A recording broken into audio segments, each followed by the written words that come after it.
Hello बच्चों, आप सभी को नमस्कार। आज के लेक्चर में हम लोग देखने वाले हैं बेंजीन और उसके डेरिवेटिव और उसके मेथड ऑफ प्रिपरेशन और उसमें ढेर सारे इंटरकन्वर्जन हम लोग करेंगे। ढेर सारे उसमें जो रिएक्शन है उसके मैकेनिज्म है बेटा, उसको आज हम लोग देखने वाले हैं। ठीक है ना? तो ध्यान देना, स्टार्ट करते हैं लेक्चर को, टाइम नहीं वेस्ट करेंगे। सबसे पहली बात बेटा जो होता है, हम इसमें आते हैं कि इसमें हम लोग कौन कौन सा पार्ट पढ़ेंगे, कौन कौन सा पोर्शन इसमें देखने वाले हैं। तो ध्यान देना, इंट्रोडक्शन ऑफ एरोमेटिक कंपाउंड हम लोग एक बार देख लेंगे। ठीक है, प्रिपरेशन ऑफ एरोमेटिक हाइड्रोकार्बन देख लेंगे। एरोमेटिक होता क्या एक्चुअली ये देख लेंगे हम लोग। एरोमेटिक फिजिकल प्रॉपर्टी देख लेंगे, उसका फिजिकल प्रॉपर्टी क्या होता है, केमिकल प्रॉपर्टी क्या होता है, ये सारी चीजें हम लोग देखने वाले हैं इस लेक्चर के अंदर। ठीक है, चलो आ जाओ। हाइड्रोकार्बन एरोमेटिक क्या होता है? देखो भाई, एरोमेटिक कंपाउंड जो होता है ना, वो एरीन सिस्टम से, हाइड्रोकार्बन में जो होता है ना वो एरीन होता है, एरीन जिसे कहते हैं, AREN। और एरीन का मतलब होता है कि एक स्वीट स्मेल, प्लेजेंट स्मेल, मीठा स्मेल, जिस नाम से आप पुकार लो वही बात होती है, ऑर्डर होता है। एरोमा मतलब होता है कि प्लेजेंट स्मेलिंग, स्वीट स्मेल की बात कर सकते हो तुम। ठीक है, the class of compound was named as aromatic, उसके वजह से इसका नाम एरोमेटिक रखा गया। ये अलग बात है कि एरोमेटिसिटी को फाइंड करने के लिए, एरोमेटिक पता लगाने के लिए कि कंपाउंड एरोमेटिक है कि एंटी एरोमेटिक है या नॉन एरोमेटिक है, अलग अलग रूल्स बनाए गए हैं, वो अलग चीजें हैं, वो अलग लेक्चर आपको मिल जाएगा। ठीक है, तो most of the compound were found to be contain benzene ring. बेटा जिसमें बेंजीन रिंग होता है वो आपका बेंजोनाइट कहलाता है। एरोमेटिक होता है और बेंजीन भी होता है तो बेटा वो बेंजोनाइट कहलाता है। ठीक है ना? और जिसमें वो एरोमेटिक भी होगा लेकिन उसमें बेंजीन रिंग नहीं होगा तो उसे क्या कहते हैं हम लोग? नॉन एरोमेटिक कहते हैं। सॉरी, जिसमें बेंजीन रिंग नहीं होता है लेकिन फिर भी एरोमेटिक होता है, लेकिन उसमें एक हेटेरोएटम आ गया तो उसे कहते हैं नॉन बेंजोनाइट रिंग। या बेंजीन रिंग के अलावा और भी रिंग आ गया, अदर मेंबर का रिंग आ गया तो उसे कहते हैं नॉन बेंजोनाइट। ठीक है ना? जैसे कह रहा है कि aromatic compound containing benzene ring are known as benzenoid and those not containing benzene ring are called non benzenoid. Some examples of arene are benzene are given below. देख सकते हो आप लोग यहाँ पे, बेटा ये भी बेंजीन है, 6 कार्बन का मेंबर है, अल्टरनेट डबल बॉन्ड है, बेंजीन रिंग है, एरोमेटिक है।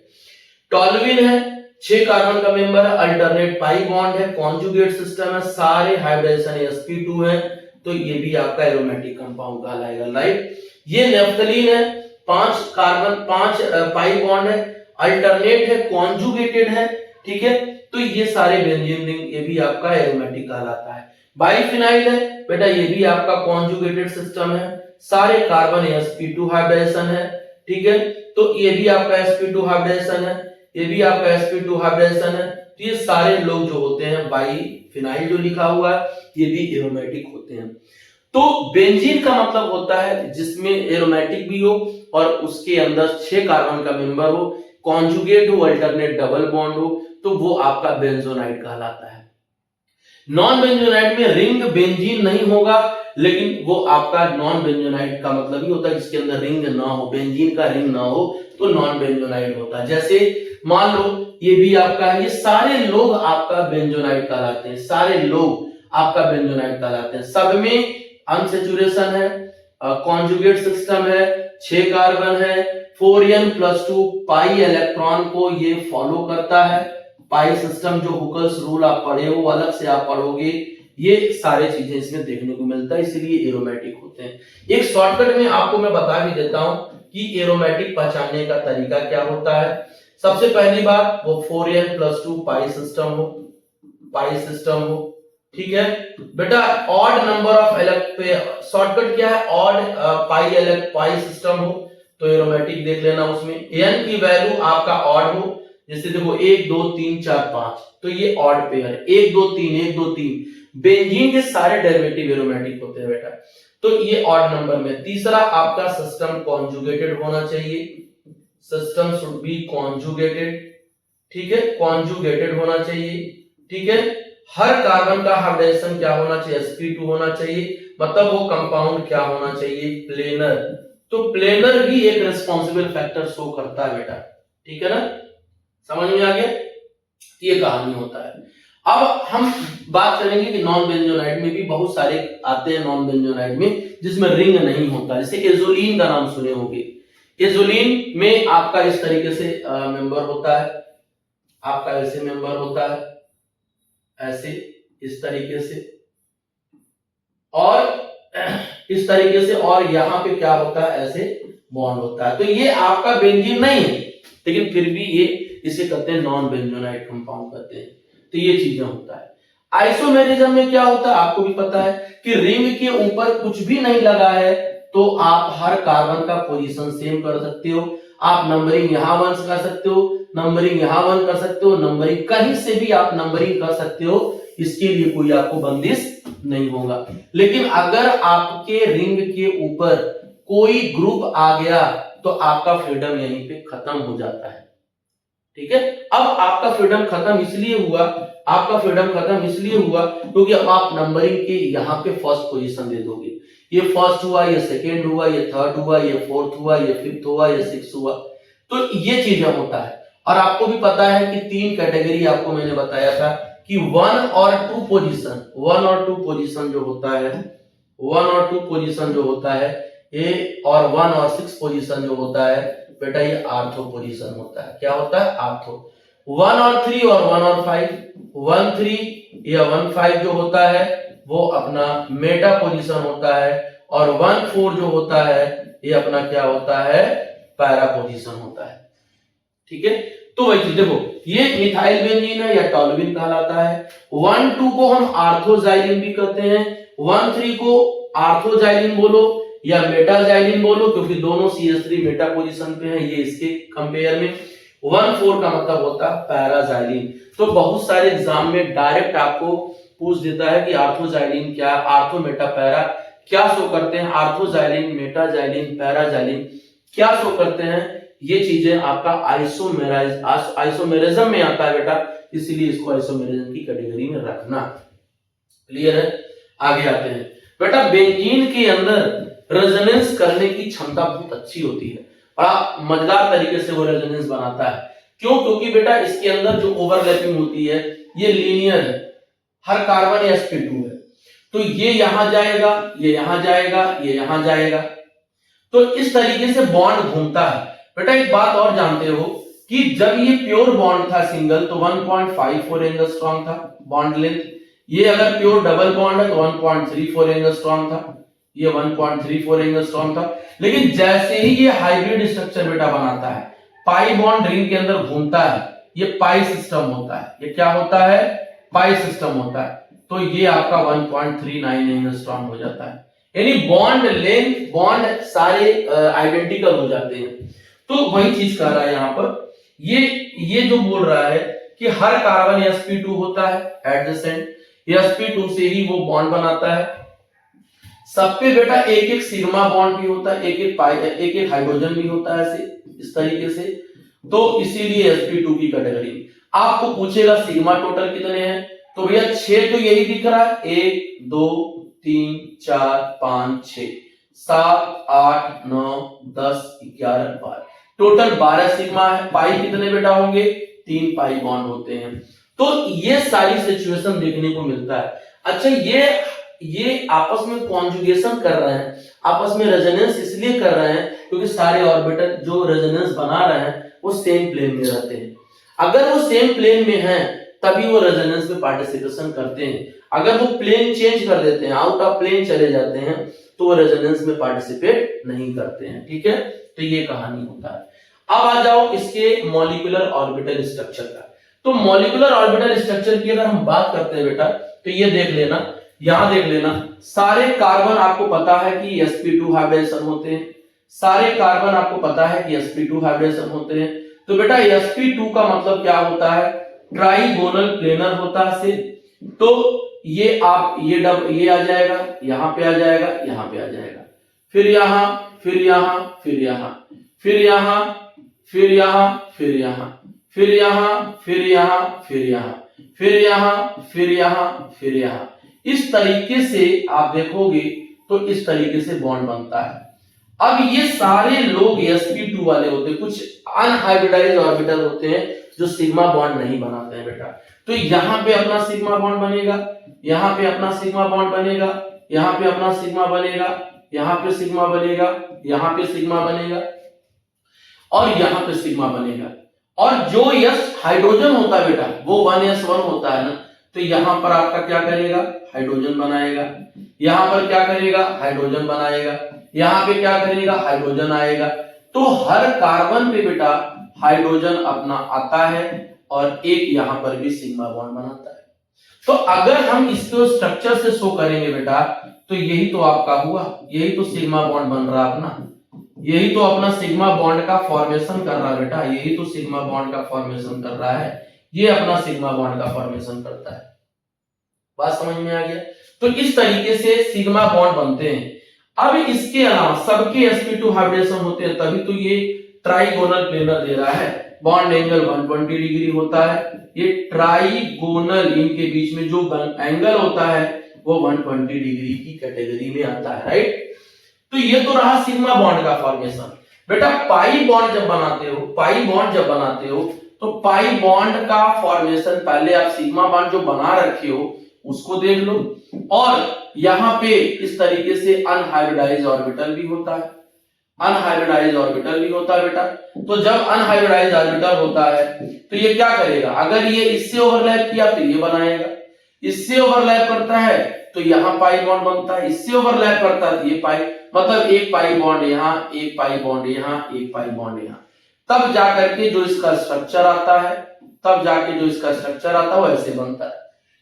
अगर यही पाई बॉन्ड आप इस तरीके से दिखाना चाह रहे हैं, अगर आप यही पाई बॉन्ड ऐसे दिखाना चाह रहे हो, सपोज करो ऐसे दिखाना चाह रहे हैं, मान लो ओवरलैपिंग आपने कराया ऐसे, ये इस तरीके से, इस तरीके से, इस तरीके से, अब ये ओवरलैपिंग जो होता है वो ऐसे हो जाएगा, मान लो ऐसे, इस तरीके से ऐसे हो जाता है। मतलब अब ओवरलैपिंग करने से बॉन्ड का डायरेक्शन चेंज हो गया, मतलब अब यहाँ पे पाई बॉन्ड, यहाँ पे पाई बॉन्ड, तो पाई बॉन्ड क्या हो रहा है बेटा, रोटेट होता रह रहा है रेजोनेंस के थ्रू।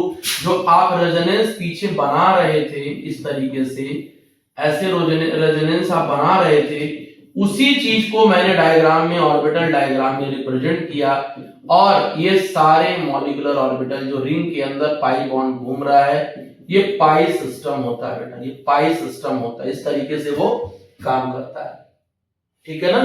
तो ये आप देखो मॉलिक्यूलर ऑर्बिटल इलेक्ट्रॉनिक क्लाउड, ये जो मैंने आपको डायग्राम बताया वही इलेक्ट्रॉनिक क्लाउड, जो पाई इलेक्ट्रॉन डीलोकलाइज हो रहा है, जो 6 पाई इलेक्ट्रॉन डीलोकलाइज हो रहा है, उसी को हम फ्रीली क्या कर रहे हैं, अलग अलग कार्बन पे शो कर रहे हैं।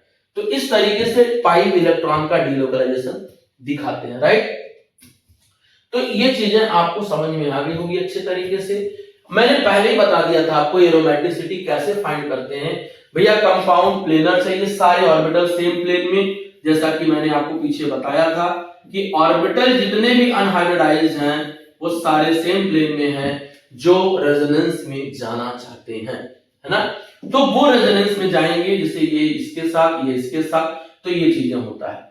दूसरी बात, जो आपका 4n+2 पाई इलेक्ट्रॉन सिस्टम को फॉलो करते हैं, यानी जो हुकल्स रूल को फॉलो करते हैं, 4n+2 पाई सिस्टम का मतलब क्या हो गया बेटा, 4n+2 पाई सिस्टम का मतलब क्या हो गया, 4n+2 पाई सिस्टम का मतलब क्या हो गया, पाई सिस्टम का बेटा कितने पाई हैं, 1 2 3, तो 6 इलेक्ट्रॉन हुआ ना, 6 इलेक्ट्रॉन हुआ ना, तो 4n = 6 - 2 = 4, n की वैल्यू क्या आ जाएगा, 1 आ जाएगा।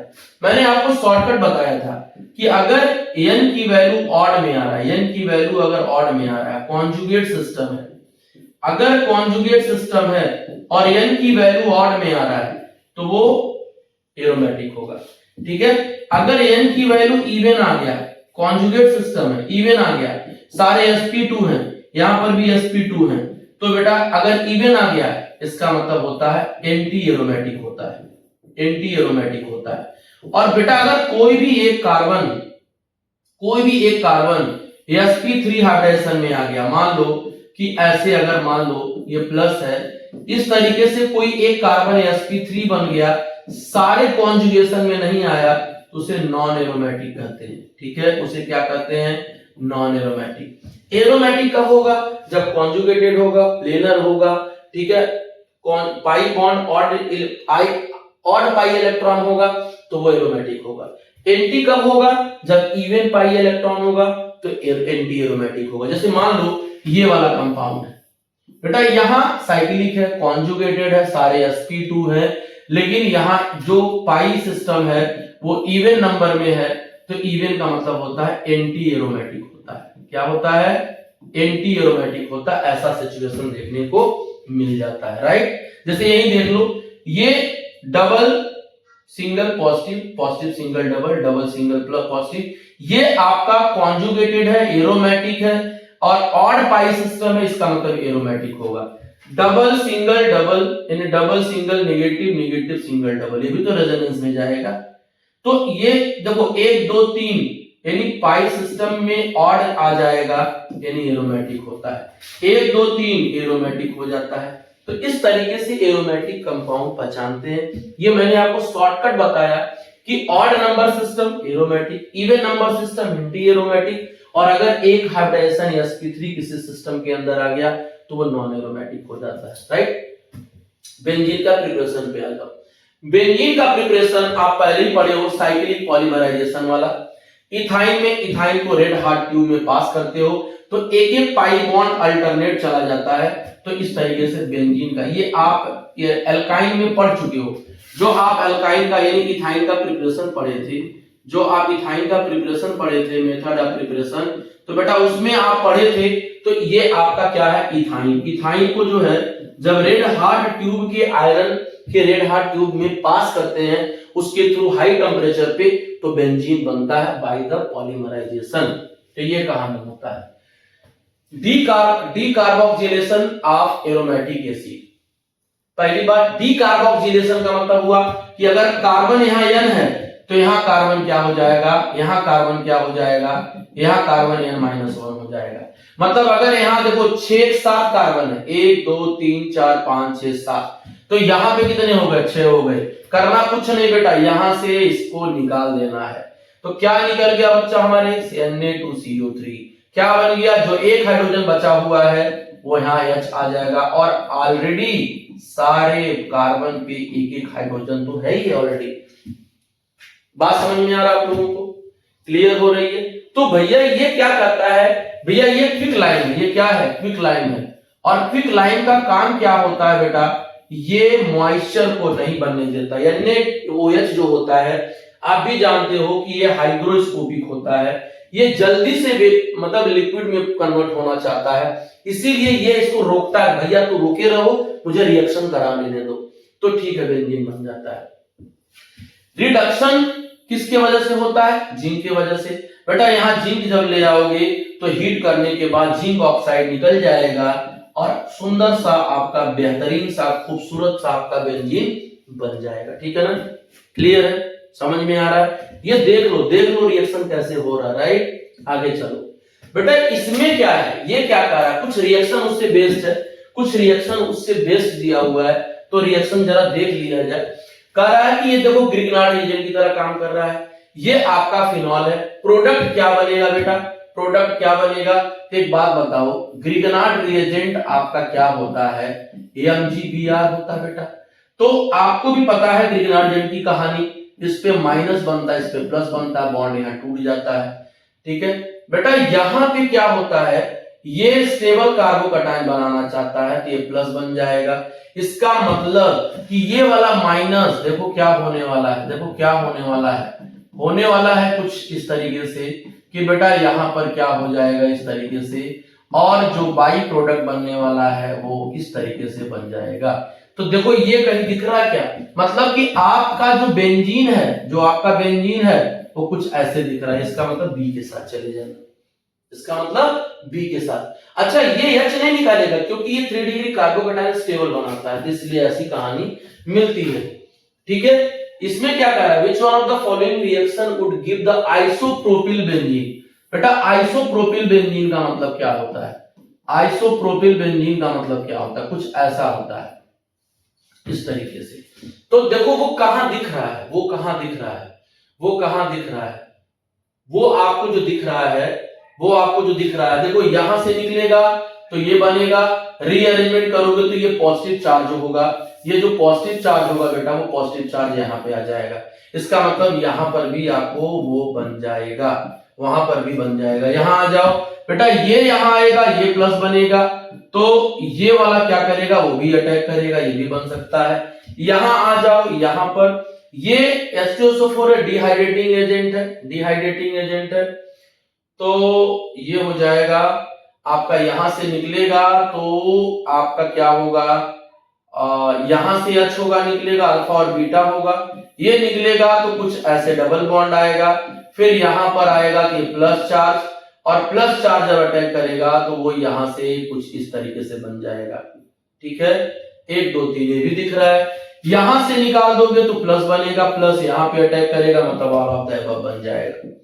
तो इस तरीके से आपको बनाना होता है। ठीक है, आ जाइए बेटा, बेंजीन जो है ना वो 100% एरोमेटिक होता है, उसके पास पोलराइजेशन नहीं होता है, पाई बॉन्ड मुड़ता घूमता तो है, लेकिन किसी के न होने की वजह से उसके अंदर पोलरिटी नहीं आती है। कोई भी अगर अटैकिंग रिएजेंट ला दो, किसी को अटैक करा दो उसके ऊपर, तो इट मे बी कि वो पाई बॉन्ड टूट जाए।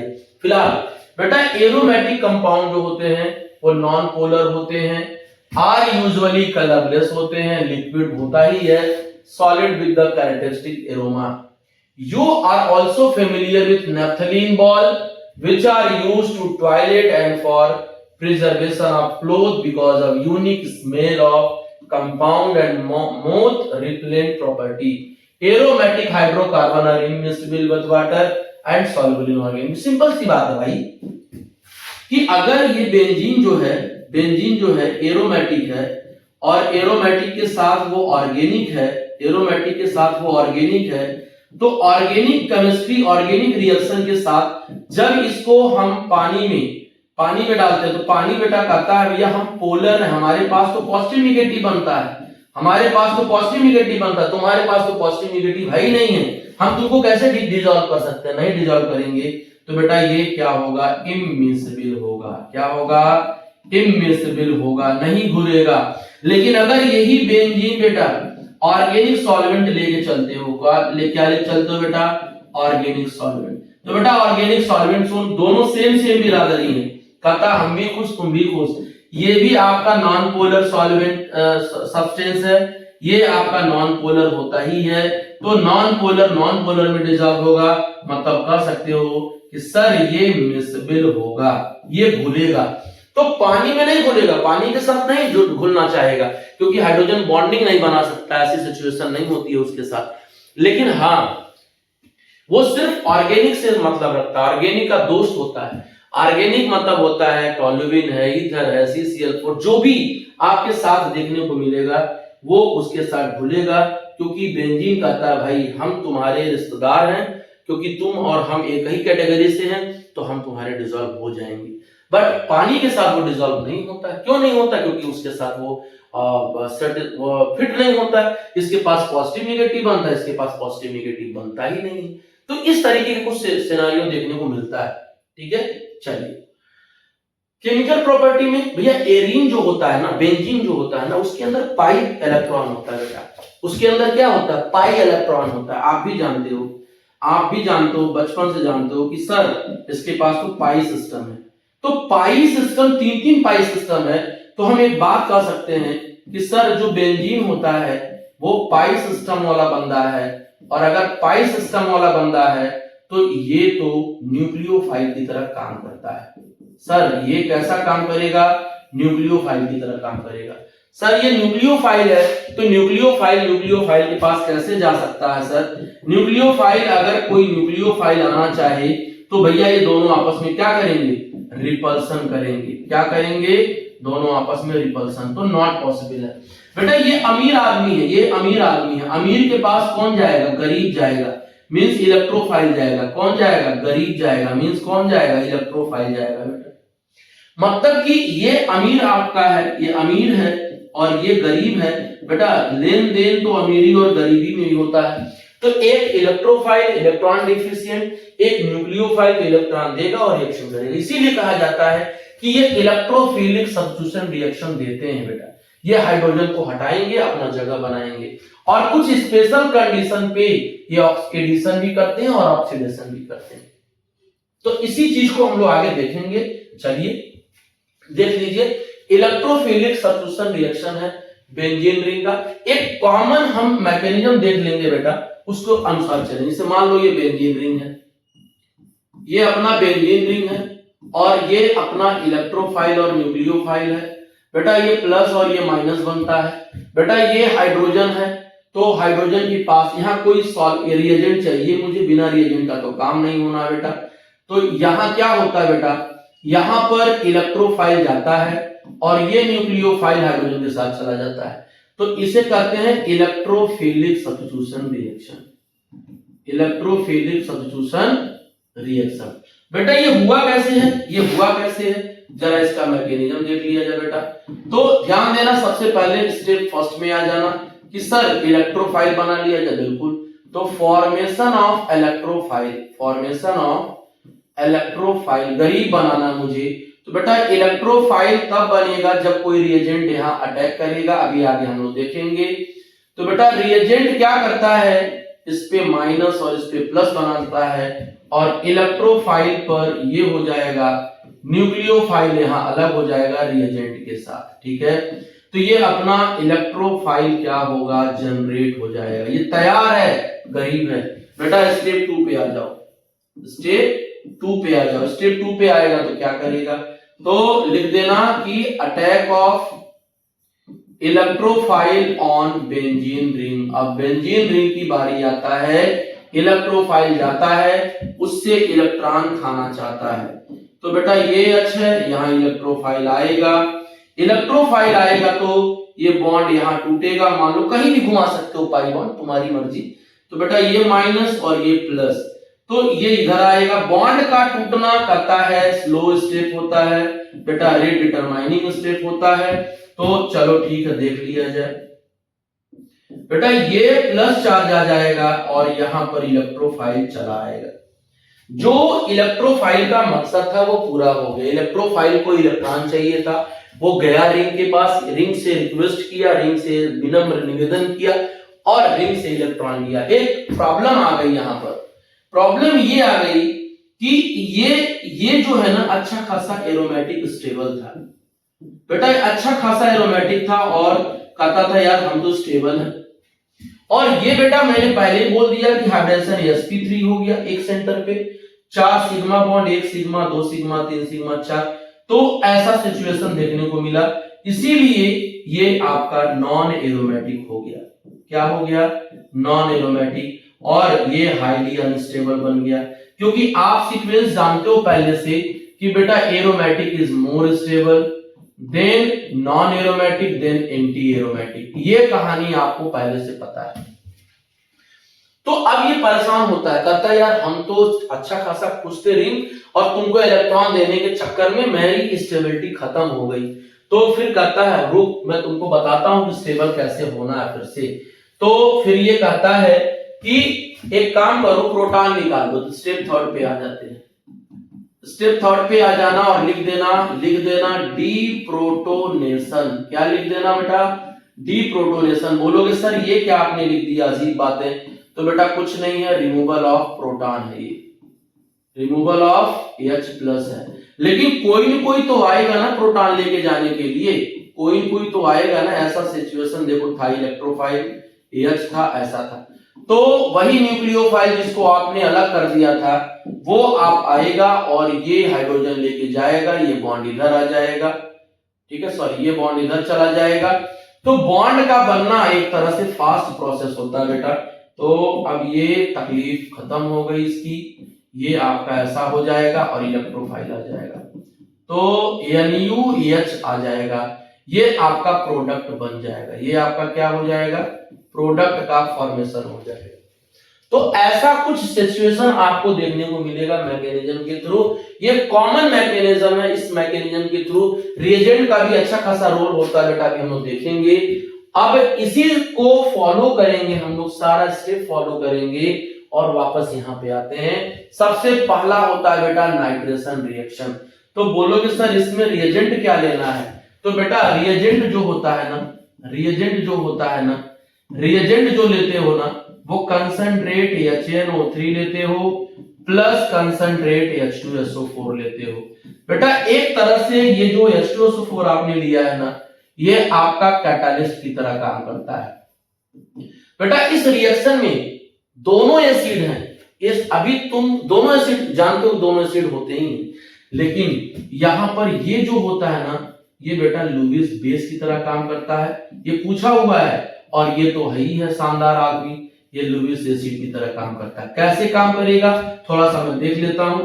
बेटा HONO2 है, ये लोन पेयर है, HSO4 ऐसे मैं दिखा देता हूं, तो ये आपका लोन पेयर है, इसको डोनेट करेगा, lone pair donor Lewis base होता है और लेने वाला लुईस एसिड है। फिलहाल इन दोनों से क्या मिलता है, इन दोनों से नाइट्रोनियम आयन मिलता है, ठीक है।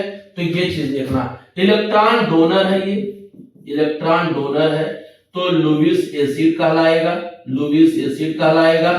सॉरी लुईस बेस कहलाएगा, और ये इलेक्ट्रॉन एक्सेप्टर है हाइड्रोजन, तो लुईस एसिड कहलाएगा। गरीब आदमी है बेटा, ये चाहता है कि मुझे कोई इलेक्ट्रॉन दे, राइट। तो ये सवाल आपके नीट में पूछा हुआ है कि इसमें दोनों में कौन एसिड है कौन बेस है तो दोनों एसिड, लेकिन यहां पर इस रिएक्शन में दोनों अलग दुनिया में रहते हैं। तो यहां पर इन दोनों से निकालोगे, NO2 निकलेगा, बेटा ये NO2 इस रिंग के ऊपर जाएगा और नाइट्रोबेंजीन बना देगा। इसका जो मैकेनिज्म है, मैकेनिज्म पीछे से चलना, जो पीछे मैंने समझाया है, तो ये चीजें होती है। जैसे यहाँ पर मैकेनिज्म नहीं देखना, मैंने देखो कॉमन मैकेनिज्म बेटा मैंने बता दिया, यहाँ पर मैंने कॉमन मैकेनिज्म यहाँ पे मैंने बता दिया, इस तरीके से आपको करना होता है। मैंने कॉमन मैकेनिज्म आपको बता दिया, ऐसा करना होता है इस तरीके से, तो ऐसा सिचुएशन देखने को मिलता है। ये आपका डिप्रोटोनेशन के थ्रू चले थे, तो यहां पर हमने बता दिया था क्या सिनेरियो है। NO2 आप निकाल दो, यहां से NO2 बना लो। बेटा इस NO2 को बहुत तकलीफ है, क्योंकि ये गरीब है, ये जाता है रिंग के पास, रिंग से रिक्वेस्ट करता है भाई मुझे इलेक्ट्रॉन दो, तो रिंग भी खुश होता है क्योंकि उसके पास इलेक्ट्रॉन ज्यादा होता है, तो वो नाइट्रोबेंजीन बनाने चला आता है इस तरीके से। तो ऐसा सिचुएशन होता है।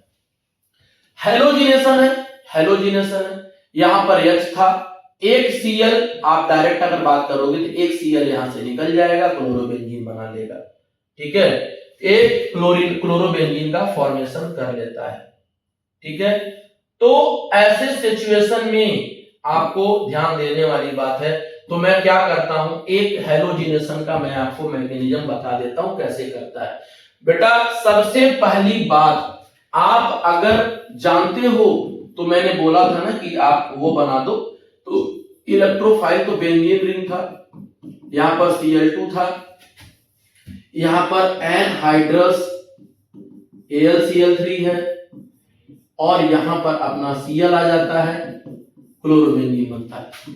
तो एक लाइन में मैकेनिज्म मैं हालांकि समझा चुका हूं आपको कॉमन मैकेनिज्म, पर देख लीजिए बेटा। फर्स्ट लिखना होगा formation of electrophile means chloronium ion, ये क्या कहलाता है बेटा, this is called chloronium ion. क्या कहलाता है, क्लोरोनियम आयन।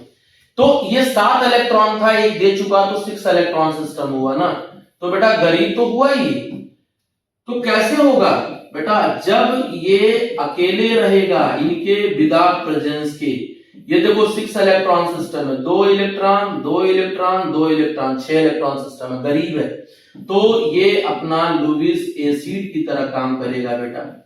और ये देखो ये दोनों इलेक्ट्रॉन है, जब ये नहीं रहेगा तो होमोलिसिस करेगा, फ्री रेडिकल बनाएगा, लेकिन ये चाहता है इनको इलेक्ट्रॉन चाहिए, तो ये इनको खींचने लगता है, खींचने की वजह से यहाँ प्लस और यहाँ माइनस बनता है। तो ओवरऑल क्या बन जाएगा, Cl प्लस AlCl4 माइनस बन जाएगा, ये कहलाएगा क्लोरोनियम आयन, ठीक है। ये गरीब है, इलेक्ट्रोफाइल अपना जनरेट हो जाता है। अब ये इलेक्ट्रोफाइल क्या करोगे, अटैक कराओगे बेंजीन के ऊपर, तो क्या लिखोगे, attack of Cl plus on benzene ring, attack of Cl plus on benzene ring. कैसे अटैक करेगा, अटैक करने का तरीका क्या है, इस तरीके से ये आपका H है, सपोज करो यहां पर बॉन्ड आएगा, ये माइनस ये प्लस, लेकिन जब तक Cl नहीं आएगा तब तक ये काम नहीं होगा। ये अटैकिंग रिएजेंट आएगा तब Cl इस पे अटैक करेगा। बॉन्ड का टूटना बेटा स्लो, तो रेट डिटरमाइनिंग स्टेप होगा। तो ये क्या करेगा, यहां पर अटैक करेगा। Cl का हमेशा याद रखना, इलेक्ट्रॉन हायर डेंसिटी से लोअर शिफ्ट करना।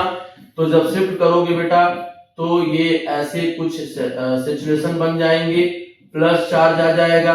फिर वही बात, ये sp3 हो गया, ये बेटा नॉन एरोमेटिक हो गया। अच्छा खासा ये अपनी जिंदगी काट रहा था, यहाँ एरोमेटिसिटी अच्छी थी, यहाँ एरोमेटिक नेचर का था, तो ये स्टेबल था बेटा। Now it become highly unstable, now it become highly unstable, अब इसको तकलीफ होने लगा। तो ये फिर क्या करता है, फिर रिक्वेस्ट करता है, यार मुझे अच्छा खासा मैं खुश था, तुम मुझे डिस्टर्ब कर दिए। कहता डोंट वरी, चिंता मत करो, मैं आता हूं। तो लिखेंगे deprotonation, deprotonation, deprotonation, removal of H+, removal of H+, लेकिन खुद से तो निकलेगा नहीं, कोई न कोई आएगा निकालने। तो निकालने के लिए मेरे पास बंदा तैयार है, ठीक है। ये ऐसे प्लस H, ये Cl, फिर AlCl3 और Cl माइनस में अलग दिखा देता हूं। एक्चुअली ये दोनों AlCl4 के तरीके से रहते हैं। तो बेटा ये वाला इधर आएगा बॉन्ड और H इसके साथ चला जाएगा। बॉन्ड का बनना तुम भी जानते हो, बचपन से जानते हो, जहां नया बॉन्ड बनता है प्रोसेस फास्ट होता है।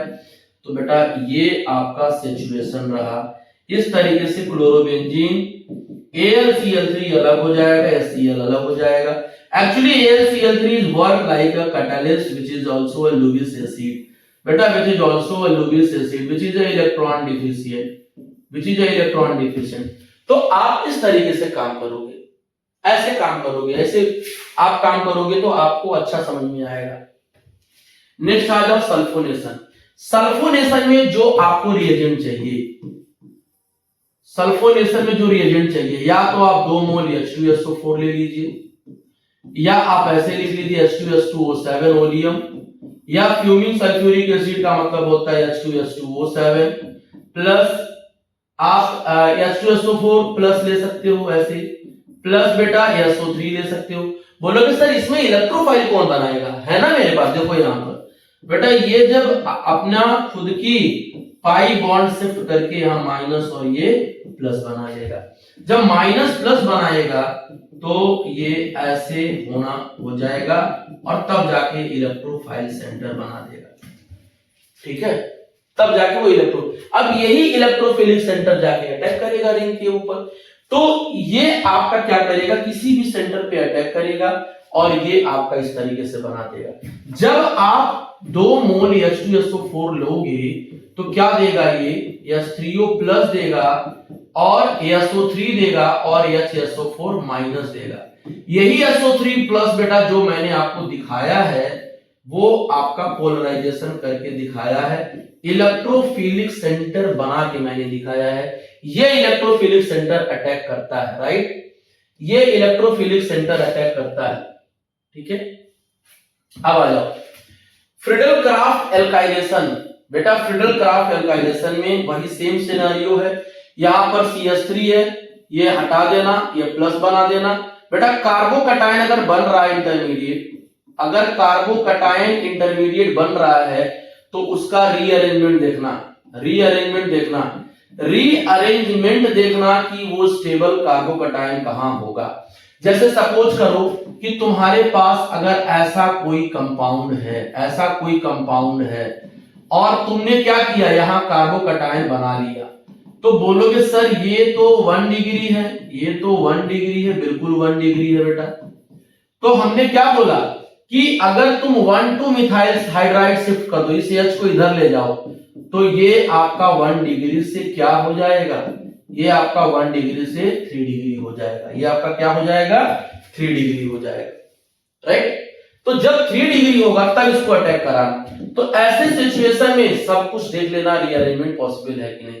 यहां पर एनहाइड्रस इसलिए जाता है क्योंकि हाइड्रेटेड लोगे तो उसी पानी से और AlCl3 इलेक्ट्रॉन लेने लगेगा, उसके साथ बॉन्ड बनाने लगेगा। जिस पर्पज के लिए AlCl3 तुम लेके आए थे वो काम नहीं करेगा। एक्चुअली AlCl3 तुमने क्या करने के लिए लाया था? AlCl3 लाया था कि बेटा चल तुम कार्बोकैटायन बना, लेकिन यार ये तो अपना ही उल्लू सीधा करने लगेगा। इसलिए ध्यान देना, एनहाइड्रस लिखना ही लिखना है। एनहाइड्रस नहीं लिखोगे तो रिएक्शन गलत हो जाएगा। सेम सिचुएशन यहां पर भी है, वही सेम बात है, उसी का एग्जांपल है बेटा। यहां पर Cl है प्लस और ये AlCl उसके साथ जाएगा और इलेक्ट्रोफाइल जनरेट कर देगा। देखो इलेक्ट्रोफाइल बना कैसे, ये मैंने आपको यहां सिखा दिया। देखो AlCl4 देखो इलेक्ट्रोफाइल बन गया। अब इसी को बेंजीन के ऊपर क्या करना है? अटैक करा देना। देखो इथाइल बेंजीन बन गया तुम्हारा। जो मैकेनिज्म है वो सारा इसी में होगा।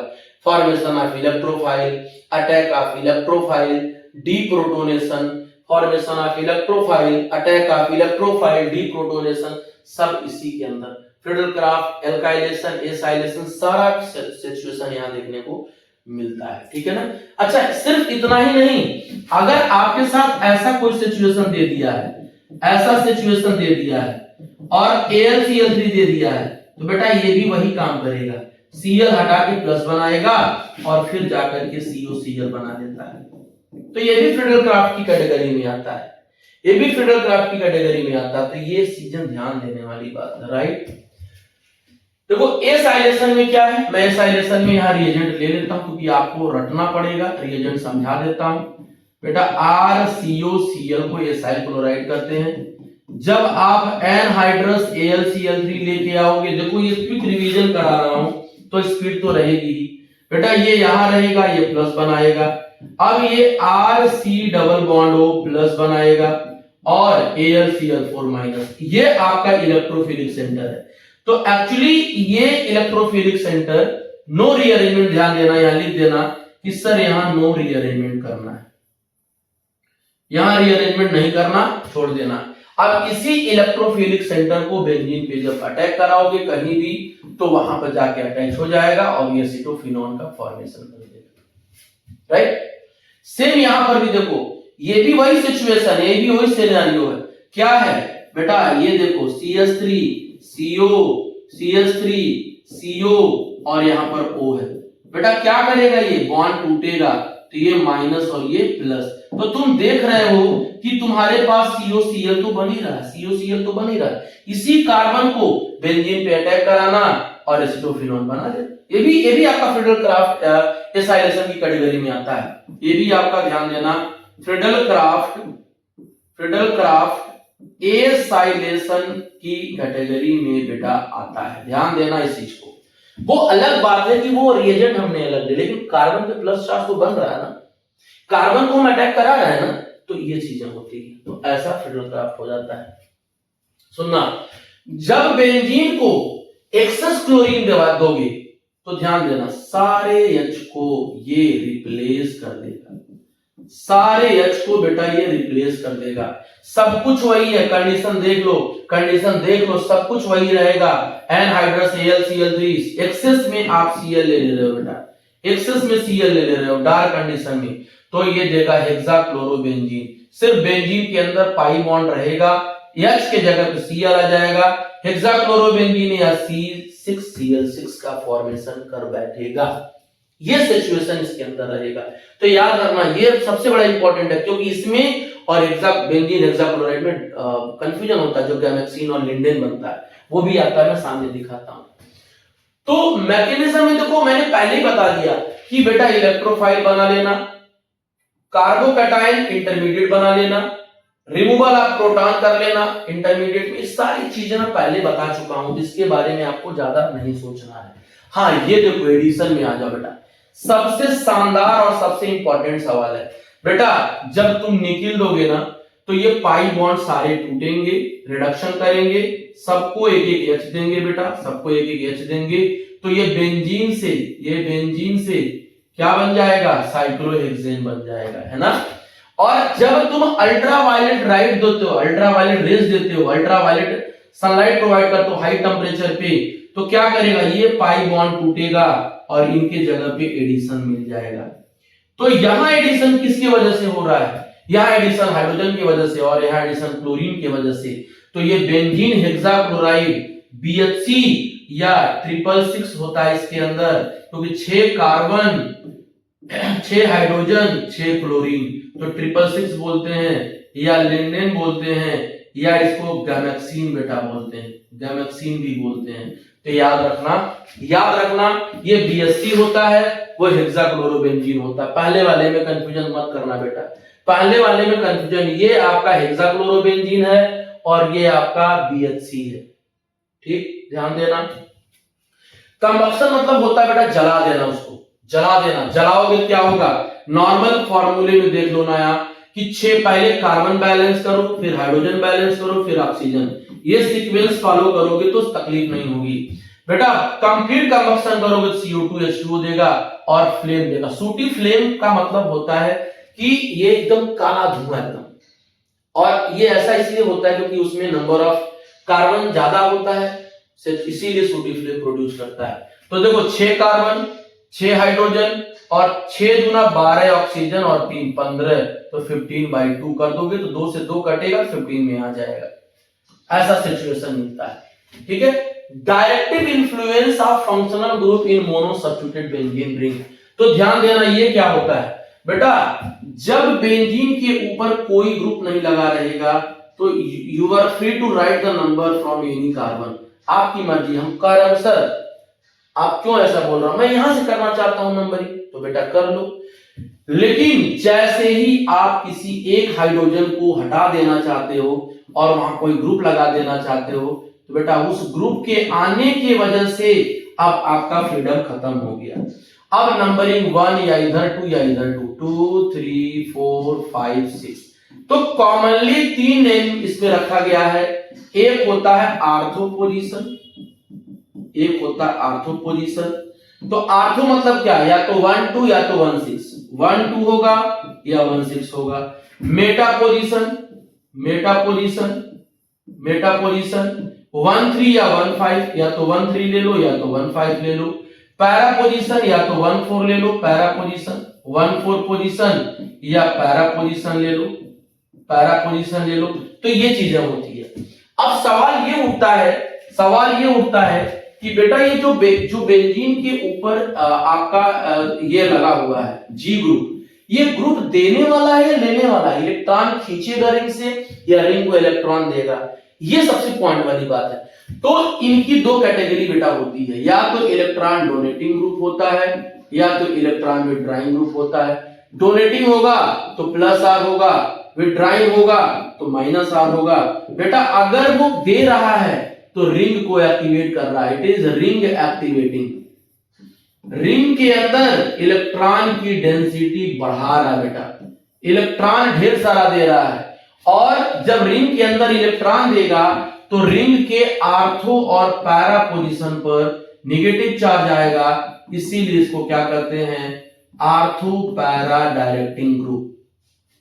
और एक होता है इलेक्ट्रॉन विथड्राइंग ग्रुप, ये इलेक्ट्रॉन खींचेगा, रिंग से इलेक्ट्रॉन खींचेगा, रिंग को गरीब बना देगा, जिसे कहते हैं रिंग डीएक्टिवेटिंग ग्रुप। क्या कहते हैं, रिंग डीएक्टिवेटिंग ग्रुप, रिंग को गरीब बना देगा, रिंग के अंदर इलेक्ट्रॉन की डेंसिटी खा जाएगा, इसलिए इसको कहते हैं मेटा डायरेक्टिंग ग्रुप। अब बोलोगे सर इसका क्या मतलब हुआ कि आर्थो पैरा, बेटा ये वैसे ही इलेक्ट्रॉन का राजा आदमी है, इलेक्ट्रॉन का राजा आदमी है, तो वो कोई भी इलेक्ट्रोफाइल आएगा तो या तो वो आर्थो पे आएगा या तो पैरा पे आएगा, ठीक है। मतलब कि आप बोलोगे जी जो इलेक्ट्रॉन डोनेटिंग ग्रुप है वो क्या क्या है, तो सर जिसके पास लोन पेयर हो, इलेक्ट्रॉन हो, या जिसके ऊपर नेगेटिव चार्ज हो देने वाला, जैसे मान लो OH हो गया, ठीक है, लोन पेयर है यहाँ, OR हो गया, लोन पेयर है यहाँ। ये बॉन्ड जो दिख रहा है ना वो बेंजीन से अटैच करना, ये बोल रहा हूं। फिर बेटा अगर मान लो तुम्हारे पास X है, ये भी रिंग के पास लोन पेयर है, O- है, ये भी नेगेटिव चार्ज है, ठीक है, NH2 है, इसके पास भी लोन पेयर है, बेटा NHR है, इसके पास भी लोन पेयर है, बेटा NRR है, इसके पास भी लोन पेयर है। तो सारे लोग रिंग को एक्टिवेट करेंगे, सारे लोग। मतलब ये हुआ कि अगर तुम्हारे पास बेंजीन है और बेंजीन पर तूने OH लगा दिया, तो इसके ऊपर लोन पेयर है। अब ये lone pair single bond double bond ये क्या करेगा, कॉन्जुगेशन खेलेगा, रेजोनेंस खेलेगा, और रेजोनेंस जब खेलेगा तो दिया ऑक्सीजन ने इलेक्ट्रॉन, इसीलिए ऑक्सीजन पे नेगेटिव पॉजिटिव चार्ज और बाकी ऐसे हो जाता है। फिर निगेटिव सिंगल डबल बेटा, निगेटिव सिंगल डबल खेलेगा और फिर कुछ इस तरीके से डबल बॉन्ड बनाएगा। इस तरीके से आपके पास ऐसा नेगेटिव चार्ज आएगा बेटा, इस तरीके से, फिर वापस ऐसे। तो आप देख क्या रहे हो, आप देख ये रहे हो कि सर आप तो नेगेटिव चार्ज आर्थो और पैरा पे घुमा रहे हैं। बेटा यही तो मैं बोलना चाह रहा हूं कि आर्थो और पैरा पर नेगेटिव चार्ज बेटा आ रहा है, आर्थो और पैरा पे नेगेटिव चार्ज आ रहा है। इसका मतलब कि अगर कोई गरीब बंदा आना चाह रहा है, कोई इलेक्ट्रोफाइल आना चाह रहा है बेटा, कोई इलेक्ट्रोफाइल आना चाह रहा है, तो वह इलेक्ट्रोफाइल या तो आर्थो पे आएगा या तो पैरा पे आएगा। बेटा आर्थो पे अगर आएगा तो आर्थो सब्स्टिट्यूटेड बनाएगा, यहां पर आएगा। पैरा पे अगर आएगा तो पैरा सब्स्टिट्यूटेड बनाएगा, यहां पर आएगा। नॉर्मली ये मेजर बनता है, रिपल्सन कम होगा, ये माइनर बनता है, रिपल्सन ज्यादा होगा। रेयर केस में ये ज्यादा बनता है। जैसे मान लो कि अगर तुमने आर्थो नाइट्रोफिनॉल ले लिया, यहां पर NO2 ले लिया, मान लो इलेक्ट्रोफाइल NO2 है और एक पैरा पोजीशन पर तुमने लगा दिया इस तरीके से, यहां NO2 लगा दिया, तो बेटा यहां हाइड्रोजन बॉन्ड बना लेगा ना, हाइड्रोजन बॉन्ड से स्टेबिलिटी कर लेगा, 5 मेंबर रिंग बना लेता है। तो इस सिचुएशन में ये मेजर बन जाएगा और ये क्या बन जाएगा, माइनर बन जाएगा ऐसे सिचुएशन के अंदर, ठीक है ना। तो ये सारे लोग देने वाले हैं, सारे रिंग को एक्टिव, बेटा खूब इलेक्ट्रॉन खाओ और किसी को दान कर दो। लेकिन अगर मान लिया जाए कि उस रिंग के ऊपर कोई खींचने वाला ग्रुप आ गया, जैसे G आपका क्या होगा, NO2 अगर हो जाए, G आपका CHO हो जाए, G आपका COOH आ जाए, बेटा G आपका COR आ जाए, बेटा G आपका COOR आ जाए, तो ये सारे लोग इलेक्ट्रॉन क्या करते हैं बेटा, खींचते हैं। G आपका SO3H+ आ जाएगा, वहां पे ग्रुप लगा है, तो सारे इलेक्ट्रॉन खींचेंगे। ये क्या करेगा, रिंग से इलेक्ट्रॉन खींचेगा, रिंग को गरीब बनाएगा और रिंग के मेटा पोजीशन पर बेटा नेगेटिव चार्ज आएगा, बाकी तो ये पैरा पर पॉजिटिव। बेटा रिंग के अंदर इसको अगर छोड़ दिया जाए इस कार्बन को, तो 5 में से 3 पर तो पॉजिटिव आ रहा है ना, 3 पर पॉजिटिव आ रहा है, तो 2 ही तो बचा जिस पे नेगेटिव आएगा। इसका मतलब कोई इलेक्ट्रोफाइल अगर आएगा तो मेटा पे आएगा, और बेटा इसीलिए ये लोग मेटा डायरेक्टिंग होते हैं। बेटा ध्यान देना कि गरीबी ज्यादा है रिंग के अंदर। जब रिंग खुद ही गरीब हो गया तो दूसरे गरीब को क्यों बुलाएगा, ये खुद से गरीब है, देखो इलेक्ट्रॉन खींचेगा ऊपर की तरफ रेजोनेंस के थ्रू, यहां देखो ये नेगेटिव ये पॉजिटिव, ये बेटा इधर जाएगा। एक इसलिए बता देता हूं क्योंकि ये आपका क्या हो जाएगा, ये आपका प्लस बन जाएगा। देखो रिंग के अंदर प्लस आर्थो पे आ गया, रिंग के आर्थो पे प्लस आ रहा है बेटा, इसका मतलब कि ये तकलीफ देने वाला काम कर रहा है। फिर जब ये यहां पे आएगा तो यहां प्लस बना रहा, देखो बेटा हमने क्या बोला था, हमने बोला था कि आर्थो और पैरा पर प्लस आ रहा है, तो यही चीज तो मैंने आपको समझाया था, यही चीज तो समझाया था बेटा, यही चीज तो मैंने समझाया था। देख लो ये प्लस आ गया, फिर वापस ये आएगा। इसका मतलब बेटा कि आर्थो और पैरा पर नेगेटिव चार्ज आ रहा है, सॉरी पॉजिटिव चार्ज आ रहा है। देख लो यहां पॉजिटिव, यहां पॉजिटिव, यहां पॉजिटिव, तो यही एक ऐसा सेंटर बचा जहां नेगेटिव आ रहा है, यानी कोई इलेक्ट्रोफाइल आएगा तो यहीं पे आएगा। मतलब कि मेटा ही एक ऐसा पोजीशन है, एक ही एक ऐसा पोजीशन है पूरे रिंग के अंदर जो इलेक्ट्रॉन है उसके पास। 3 पोजीशन तो यार पॉजिटिव चार्ज वाला है, 2 ही पोजीशन ऐसा है कि इधर वाला मेटा इधर वाला वो नेगेटिव है, तो ये डीएक्टिवेट कर दिया ना, रिंग के अंदर खूब इलेक्ट्रॉन की कमी कर दिया। इसीलिए खींचने वाले को डीएक्टिवेटिंग ग्रुप करते हैं और देने वाले को एक्टिवेटिंग ग्रुप करते हैं। बात समझ में आ गई। एक इसका मैं रिएक्शन आपको बता देता हूं, उसके बाद ये लेक्चर हमारा फिनिश होता है। जैसे तुमको सवाल दे दिया, सवाल कहेगा कि आप बताइए इसका रिएक्शन क्या होगा, Cl एनहाइड्रस AlCl3। दूसरा रिएक्शन बेटा दे दिया है OH है, ये दे दिया है आपका क्या है, सॉरी इसमें दे दिया CHO मान लो, और यही सेम रिएक्शन यहां पर दे दिया, ये भी लिखा हुआ एनहाइड्रस AlCl3। तो बेटा ये माइनस और ये प्लस, तो बेटा क्या बनाएगा, OH यहां CH3 प्लस OH, क्योंकि OH एक्टिवेटिंग ग्रुप है, ये बेटा ये आपका मेजर बनेगा और ये आपका क्या बनेगा बेटा, माइनर बनेगा। यहां देखो ये माइनस ये प्लस, बेटा CHO तो डीएक्टिवेटिंग है, रिंग को गरीब बना रहा है, इसका मतलब ये मेटा सब्स्टिट्यूटेड हो जाएगा और ये आर्थो और पैरा हो जाएगा। तो ऐसे सिचुएशन बनते हैं उसके अंदर। क्लियर है ना, समझ में आ गया, बेंजीन क्लियर हो गया, तो ये कहानी रहा। अब आते हैं हम लोग एक लास्ट लेक्चर अपना बचा हुआ है, फिर एक दिन में पूरा इसका PYQ करा दूंगा बेटा, एक अलग लेक्चर में आपका पूरा इसके जितने भी PYQ बने हुए हैं इसके अंदर एग्जाम में पूछे गए बेटा, उस पे हम लोग फोकस कर लेंगे। तो एक लेक्चर हमारा अलग से हो जाएगा।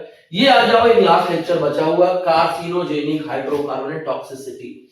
बेटा बेंजीन अकेले है, लेकिन बेंजीन की तरीके से अगर कई बेंजीन रिंग जुड़ जाए तो उसे कहते हैं पॉलीन्यूक्लियर हाइड्रोकार्बन, और पॉलीन्यूक्लियर हाइड्रोकार्बन फ्यूज रिंग से बनता है और वो कैंसर प्रोड्यूस करता है, बॉडी के अंदर बायोकेमिकल रिएक्शन करता है और सेल को डैमेज करता है, कैंसर बनाता है, इसीलिए उसे कार्सिनोजेनिक कहते हैं।